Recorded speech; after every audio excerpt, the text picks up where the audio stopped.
You're listening to a Frequency Podcast Network production. The Brock and Dalby Podcast. This is the Brock and Dalby Podcast. Welcome to Thursday. My name is Brock. I'm Dalby. Yes, sick boy is back. Meanwhile, you were here sick the whole time, so I appreciate you holding down the fort, brother. Yeah. And now we're coming into a long weekend. What does Easter look like for you as a double income, no kids dink? We were going to go to my mom's and go see my grandma, but she's not doing too well. And then I've had that weird nasal thing, so we figured we should just stay home. Honestly, I think we're just gonna order some food. Sunday is 420. I'm looking just forward to the Leafs playing on Sunday. Yeah, that's honestly my right. Easter. That's gonna be big, man. How are you? Because I know. Listen, we just did the show, and you're all Leafs are gonna win 7. I think is your prediction. Leafs in 7. Listen, this is just we're among friends on the podcast here. How are you feeling ahead of the playoffs? I mean, I'm always nervous, dude. Yeah. I'm always anxious. But, the Easter weekend, I grew up Catholic. I believe that on Sunday, the Leafs will rise just like Jesus Christ. Been a lot longer than 3 days, my brother. The Brock and Dalby Podcast. The Brock and Dalby Podcast. Shout out to all the other parents out there who are about to take out a second mortgage just to try and pay for some eggs to hide around the house or to let their kids paint. My kids, all 3, want to paint eggs. And I was just like, in this economy? Yeah, it's funny you bring that up. I saw this story that in the States, because of the eggs are even more expensive south of the border, they are recommending that parents buy potatoes and paint potatoes instead of eggs. There was actually a whole list of things that they had. They were like, you can use potatoes, you can use marshmallows, you can use rocks, you can use pasta shells, all this crap. I like the marshmallow one. I feel like every house has a bag of marshmallows that you bought one time thinking oh, I'm for sure going to toast these, go camping, do something, and now they're sitting at the back of the pantry.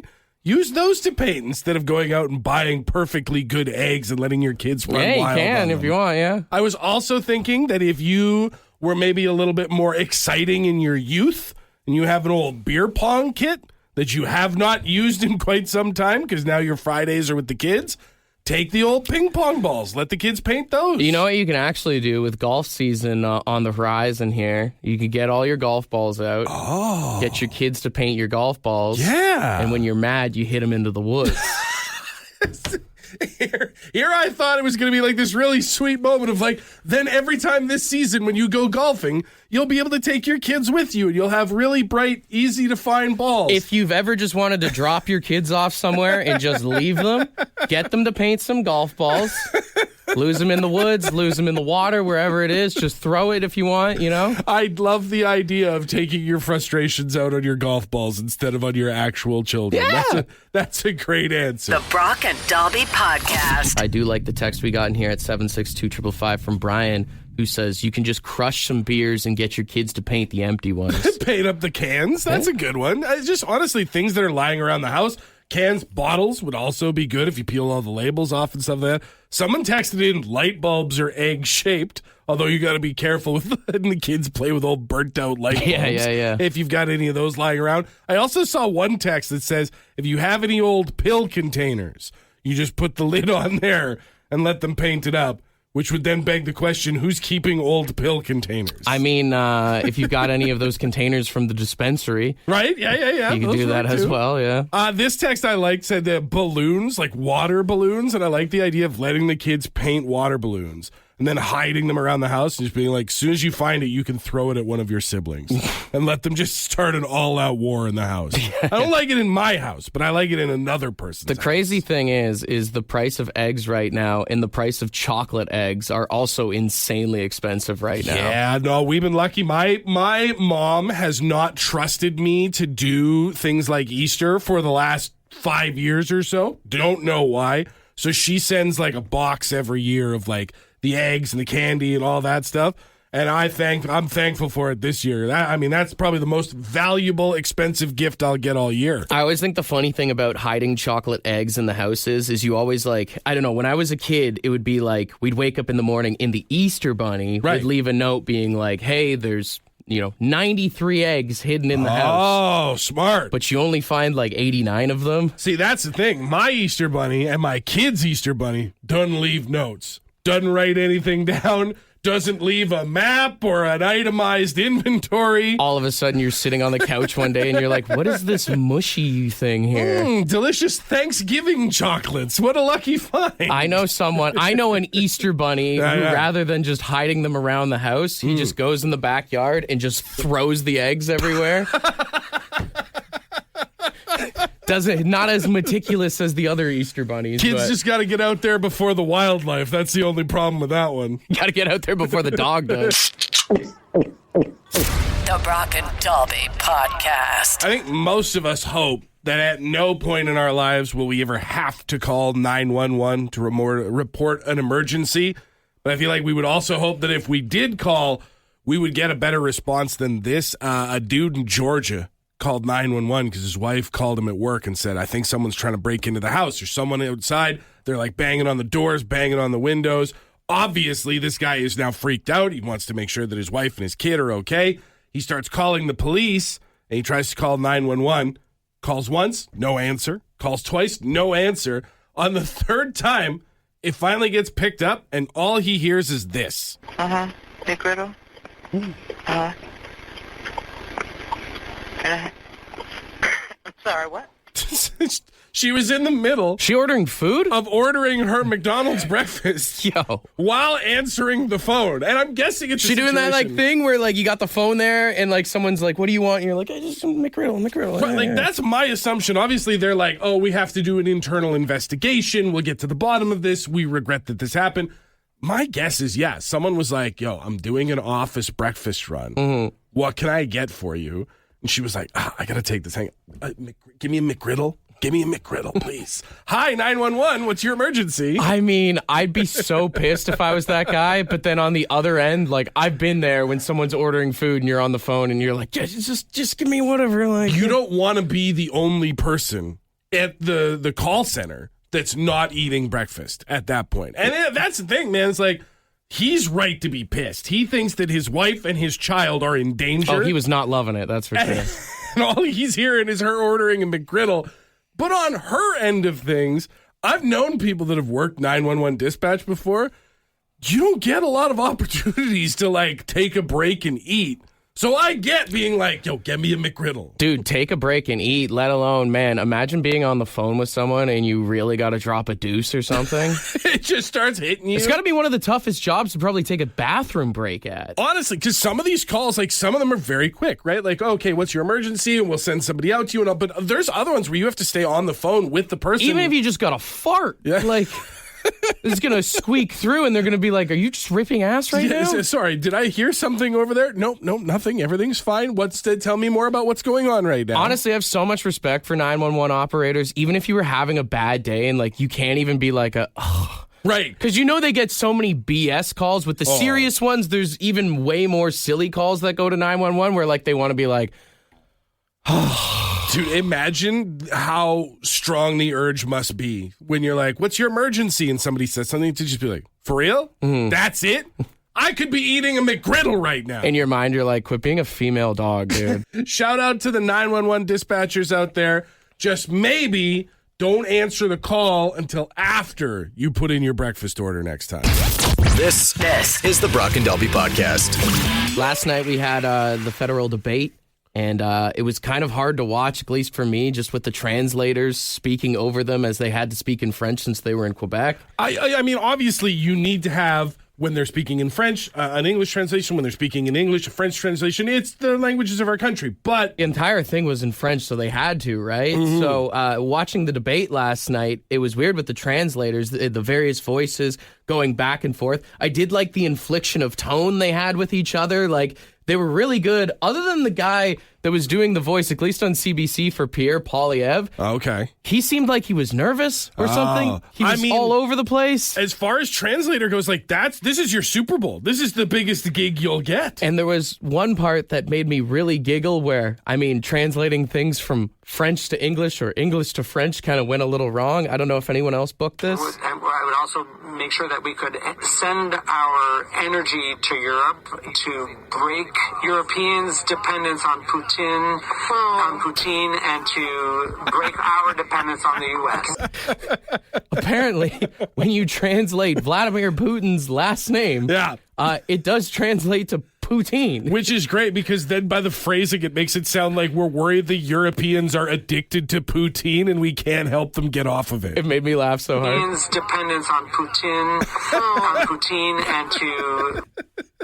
We take it upon ourselves as Canadians to help them free themselves of the curds and the gravy. I mean, sometimes a poutine can do some absolute damage to you. I get that. Honestly, I found myself dependent on poutine pretty much all through my college years. It got me wondering, though, do French people watch the news, and when anything goes on with Vladimir Putin, do they instantly get hungry? All these stories about the Ukraine-Russian war, and every time they've got statements from Vladimir Putin, they're just like... I could go for one of those right now. The Brock and Dalby Podcast. We were laughing about the translator's mistake yesterday during the debates when he said this. Break Europeans' dependence on Putin, and to... Referring to Vladimir Putin as Vladimir Poutine. And then we got this phone call from a nice French lady who informed us. Hi, good morning. Do you know why the French, they were saying poutine? Poutine for poutine, but if you really say Putin, it's whore in French. Putain. Oh. So Vladimir Putin means something completely different. Exactly. That's why they add the OU for poutine. That's why he sounded so nervous when he accidentally said Putin in the first place. He was like, I just called him a whore. I did not know that. I would be very nervous to have called a man who routinely makes people disappear that name. I wonder if there's a male gigolo somewhere in Quebec that goes by Vladimir Putin. The Brock and Dalby Podcast. The Brock and Dalby Podcast. Cineplex is reporting a huge, massive drop-off of people actually going to the movies as there's a decline in box office revenue, saying last March they made over $59.2 million versus this previous March that just happened, they only made $29.5 million, proving people just aren't going to the movie theaters anymore. I mean, at some point they did it to themselves, right? You started getting gouged on every nickel and dime. On the ticket prices kept going up. The food prices keep going up. It is, for me and my partner and our 3 kids, it is a massive financial undertaking to go to the movies anymore. And especially with all the streaming services, we know that we can just wait a couple months and not have some dumb kid throw popcorn at us at the Minecraft movie. It does break my heart, though, because I love going to the movies. I think there's certain movies that hit different in the theaters, whether, I mean, I'm a big horror movie fan. When a big scary movie comes out and you're sitting in a crowded theater, it feels more intense. Or a comedy movie. Like when a comedy comes out and you're sitting in a crowded theater and it's like some guy's laugh might make you laugh harder at a scene. Right. Just because you're all gathered there together and it feels like a community, but I don't know, it slowly feels like it's disappearing, man. I mean, even the popcorn movies. Like, I can still remember the very first Iron Man movie at the beginning of this whole MCU thing. Watching it in a movie theater in West Edmonton Mall, working for a radio station out there, and just being, like, surrounded by all the other cheering nerds when he put on the suit for the first time. Being like, this is peak. This is the best moment I'll ever have. And now... it's like there's a new Marvel movie coming out next month, and I'm excited to go watch it, but it's not going to be the same. The Brock and Dalby Podcast. Hell yeah, baby, it's WrestleMania weekend. That's not why I'm playing this song. What? But it's Kurt Angle is wrestling. I'm playing this song because it is the last day of the NHL season. It's true. And I am dedicating this song to all the teams that did make it to the playoffs this year. On behalf of one of those teams, we do not accept your gift. You suck. We almost didn't suck this year, though. We were close to not sucking. I'm making actually a playlist for anyone who has a team that didn't make the playoffs, like your Red Wings. Like, you guys came so close, but I think Linkin Park said it best.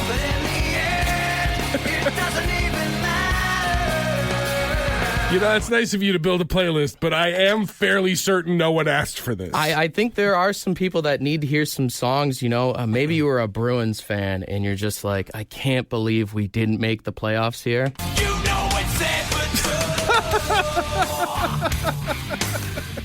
This segment is literally Brock addresses his enemies. That's what's happening right now. Are you bummed out that you didn't make the playoffs? I don't want to make it tough, but I'm sure that you've had enough. Yeah, no, that's true. Might sound crazy. Ain't no lie. We've had enough of this slander and disrespect is what it is. I'm sure there's a lot of your teams that didn't make the playoffs that are very excited for maybe something like this.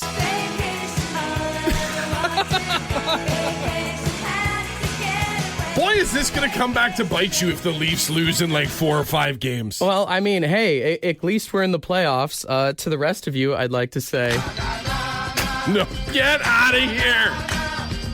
The blatant disrespect. Hey, as Leafs fans always say, don't worry, guys. There's always next year. The Brock and Dalby Podcast. You know, you talk a big game about all these loser teams that didn't make the Stanley Cup playoffs this year, and our text line is now full of people accusing you of having cursed the Toronto Maple Leafs. I haven't done anything. I mean, when you talk that kind of smack, you're not worried about karma at all? It's not my fault your teams didn't make the playoffs. Here's what I want to know, though, because people always talk about, like, oh, you jinxed this, you cursed this, blah, blah, blah. What if you had the power to make your team win? Not even give them a chance, a guaranteed win. How far do you think you'd be willing to go as a Leafs fan to guarantee a Leafs Stanley Cup? Like, would you never like watch another Leafs game if you knew that it meant they would win the Cup this year? Yeah, you know what? I would listen to every game on the radio then. Oh, he looks for the loophole right away. Because I miss hearing Joe Bowen's sweet, beautiful voice. I wouldn't mind that. Get to hear some Holy Mackinaws. Would you give up a limb for your team? A limb? Yeah. Like an arm or a leg? You got to give up one arm, one leg, and then the Toronto Maple Leafs guaranteed to win the Stanley Cup that year. I mean, hear me out. The boys put their body on the line for me every single game. Yeah. The least I can do is give them a leg. Plus, I know, hey, the Leafs are very good with charity. They do lots of hospital visits. I'm sure they'd come say hi to me with the cup. Okay, I'm going to find something that you'll say no to. I have two in mind. Would you give up pizza for the rest of from this day forward, not even a slice, not even a crust of pizza, but the Leafs win one Stanley Cup? My doctor would agree that that's probably a good option for me. So, you know what? In the name of the Leafs and for my health? Yeah. That is both very beneficial. Okay, I have one more that I think you will say no to. If it meant the Leafs winning the Stanley Cup, would you get your girlfriend Courtney a cat? Would you bring a cat home for your girlfriend, fulfilling the wish that we've all heard from her so many times? You could name it Austin. If it meant that I could watch my beautiful, sweet Leafs hoist the Stanley Cup. Wow. Is he going to do it? I'd do it. Wow. I'd get her the cat and then I'd return it. I don't think that's how that works. I don't think you can just rent a cat. Have you ever been to the SPCA before? You might have a point. This is the Brock and Dalby Podcast.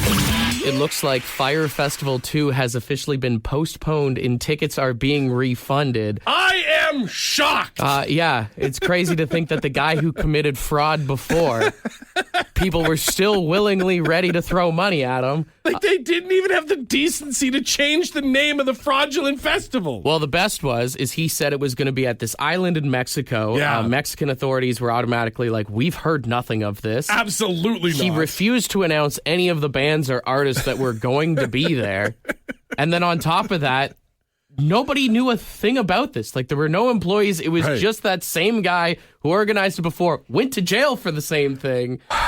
Is it wrong of me to say that if anybody loses money to Firefest 2, that maybe they deserve it? No, you're absolutely right. Like, it feels mean to say that, But how do you give this man your money again? I was low-key very excited to see a bunch of rich kids stranded out somewhere eating ham and cheese sandwiches again. The Brock and Dalby Podcast. The Brock and Dalby Podcast. You know what? I respect the whole cat thing, but in retrospect, it shows the absolute desperation of Leafs fans.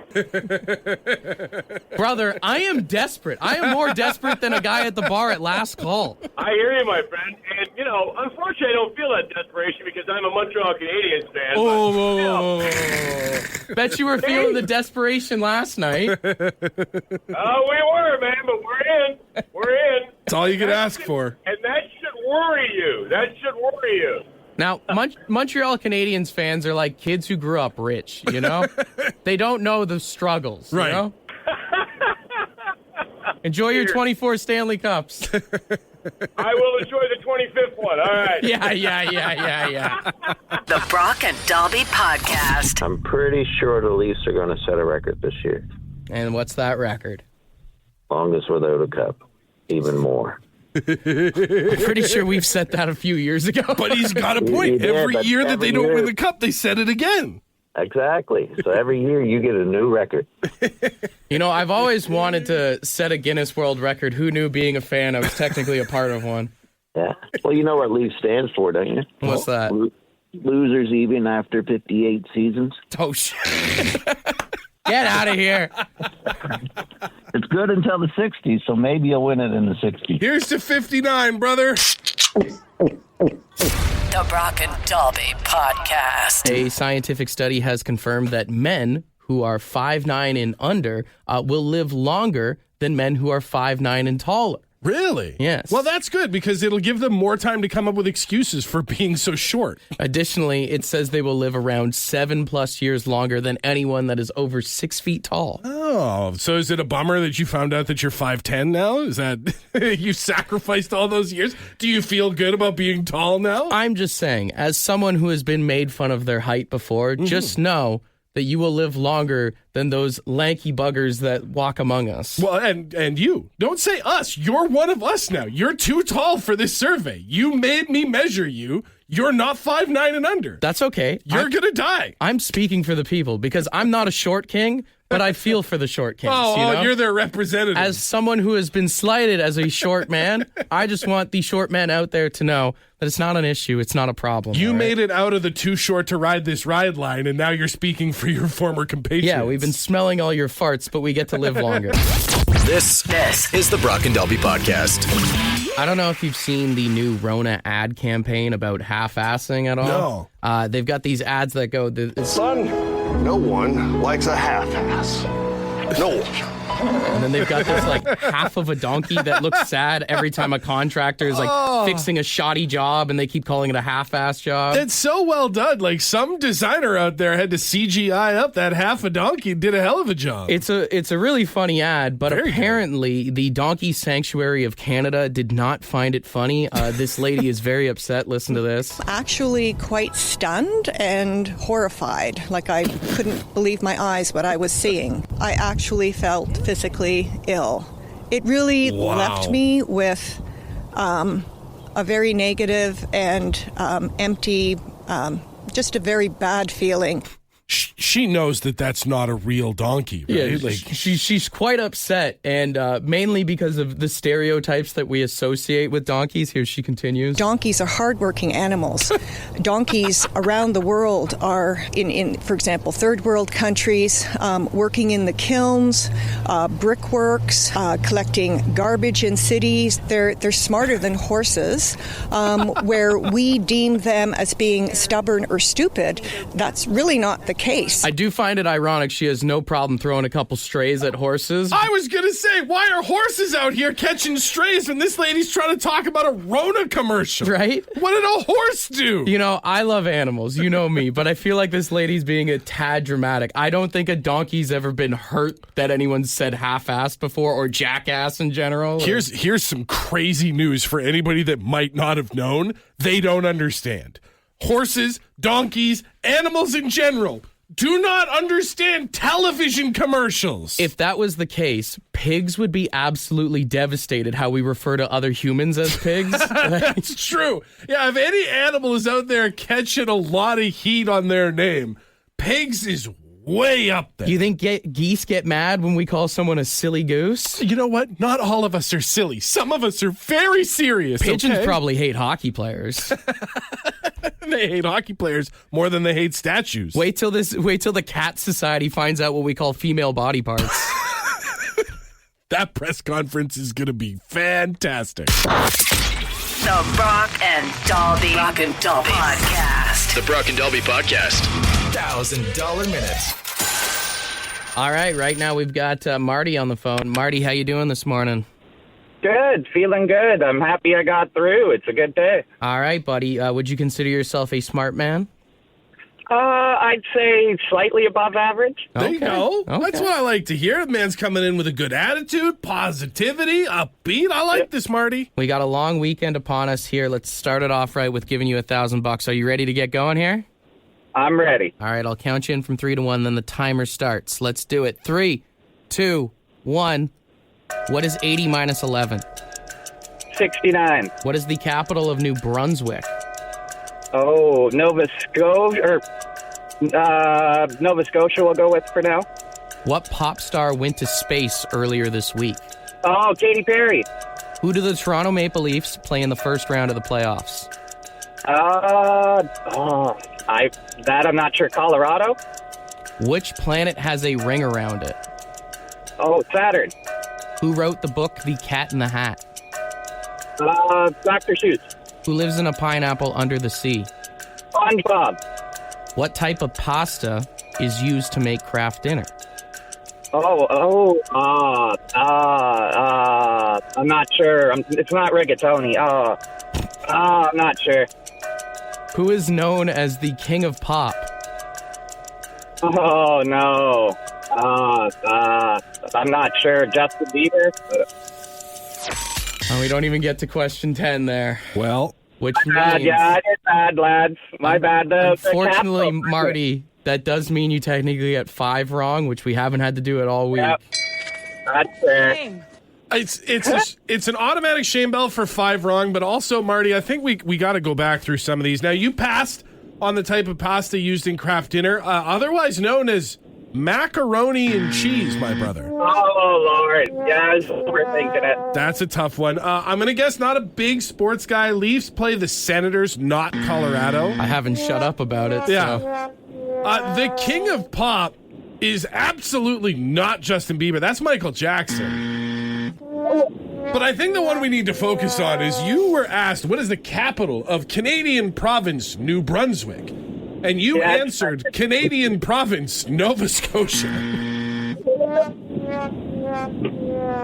Not too good at geography? No, not today. Well, Marty, the answer is Fredericton. May you never forget it. Yeah, I won't now. Hey, well, you don't get $1,000, but we hope you do have a good long weekend, my man, all right? You guys too. Thanks for letting me play. Thank you. Take care, buddy. Not $1,000, but it is a learning experience. I only wish that everyone could see the look that we gave each other when he said Nova Scotia. Nova Scotia, and then not knowing macaroni was the one that really floored me. Wild to not know that macaroni and cheese is made with macaroni. And also saying Justin Bieber is the King of Pop, I mean, that deserves a double. This is why, though. This is why it's not a good idea unless you are supremely confident. When Brock asked the question, are you a smart man? To say you're above average, now we have to keep that in mind. I mean, you got 50%, so technically, you're not even average. The Brock and Dalby Podcast. A wild story coming out of Disneyland as apparently a Canadian man was arrested after stripping naked and climbing on top of a restaurant. They actually had to close down part of the park to get this guy out of there. Yeah, no longer the happiest place on earth, I'll tell you that right now. Now, the only thing that bugs me is I saw this article for the past couple days, and I've been trying to research it and find more details about the guy itself. But every headline is coming from the States, and it keeps saying, a Canadian man gets naked. A Canadian man on drugs gets naked at Disneyland. But there's no actual information of a name or a thing. And I'm starting to think that this might be U.S. news propaganda. Ooh, a false flag? They're trying to make us seem like we are crazy. Right, and that we're intruding on their properties. I mean, meanwhile, all the statistics show that Canadians aren't going to the States anymore. The governor of California is like begging Canadians to come down on trips. And now you're going to tell me all of a sudden a random Canadian showed up at Disney World and got naked? If he is a Canadian, I will say I saw the uncensored video. Yeah. Canadians packing some heat. We don't need guns. Just saying. We're already armed. This is the Brock and Delby Podcast.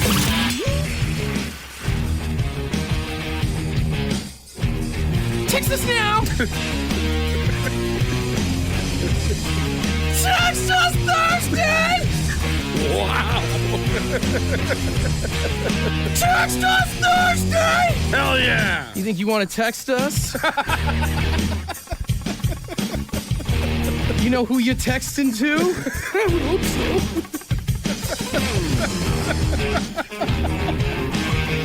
Oh, put it on the Mount Rushmore of text us songs. I'm just saying, man, as soon as D-Generation X exited the WWE, things changed a lot. There's a direct correlation between the end of Text DX us Thursday! and the decline in society, brother. Text us Thursday! You want to text like a big man? So aggressive. We got 2 words for you. Oh. Text us. First one in here says, realistically, who's winning the Stanley Cup? Which I don't like the way that's worded, because it's obviously going to be the Toronto Maple Leafs. Oh, see, he said realistically, and you don't like that word because then it would change your answer. Stop it. I mean, if I had to make my pick, I feel Winnipeg. I mean, been looking strong, good run down the stretch, President's Cup. Hard to argue against it. Plus, it'd be nice to see something good happen to Winnipeg for a change. I mean, I just feel like Winnipeg, they've had a couple of good seasons, and then they get to the playoffs, and they always just fall short. And you could identify with that? Or? Yeah, I can, actually. If it's not the Leafs, I would love to see the Oilers make a run back to the Cup final. Nope. I would love to see them do it. There are 2 teams that I never want to see win the Stanley Cup, and it's both petty hatred on my part. That's Colorado Avalanche, because I'm a Red Wings fan, and the Edmonton Oilers, because I lived in Edmonton, and I cannot stand the fan base. And why do you talk so much smack to me about the Leafs? Oh, that's just because the look on your face and the sound of your voice is funny. I don't have any problem with the Leafs, other than, from what I understand, before you went to go get the milk, that was my dad's favorite team. Oh. But I don't know if he still cheers for them or not. That's where it comes from. Someone said, what did you guys think of the debate last night? I mean, it's just like every other debate. You heard what you wanted to hear. We talked about this before. It's still the thing that every political person is focusing on more than anything. And I full honesty, didn't watch the debate last night. But they're all still doing it. They're all still talking about why the other person is bad and not necessarily about why they're good. And I'm not interested in any of it. I'll try and figure out their policies closer to voting day. I still think they should just have a ladder match instead of an election. I would love to see that. I would love to see turn the Chamber of Commons into a big TLC match and just let them go for it. And then you could have a money in the bank and everything there to get more seats, and then you can cash in whenever you want. I got the Green Party's cashing in. Exactly. Speaking of wrestling, someone said, how many beers do you think Stone Cold has drank in his life? Oh my God, lifetime? Okay, so here's my question before we can even begin to quantify that. When he smashes 2 beers over his head, spills 90% of them, and then chugs the foam, does that count? I mean, if you want to break it down, how many beers do you think he's actually drank before? Right. It's probably a lot less than you think. That's a significantly smaller number if you don't count all the beers that he's wasted. How many beers has he wasted in his lifetime? More than most of us have ever drank. I'll tell you that right now. What's another one here? What's your favorite word to use instead of a curse word? Oh, I'm a frig guy. Frig? I'm a big frig guy around the house. I like using female dog. I also, though, will just cuss in most situations. Like this right here, the show where we can be fined significant amounts of money is the only thing in my life where I will not swear. Everywhere else, it's just the English language, so I don't hold back too much. And finally, we'll wrap up with this one. What is something that everybody lies about? Picking their nose. Picking their nose? Everybody picks their nose, whether you wanted to pretend you're cool or not. Everybody does it. And I know that because I see y'all in your cars when I'm out driving. I'd say, it's not everybody. It's a certain group of people, but everybody lies about their golf score. That's true. Yeah, you can play with dudes that are sick and you can start counting their scores, and you can't trust anybody when you're out on the golf course. That's just it. Unless you're playing in like a sponsored, organized tournament, everybody plays golf on the honor system and none of you have honor. I know. I think charity golf tournaments, someone should do this. If you're doing a charity golf tournament, you should hook up lie detectors.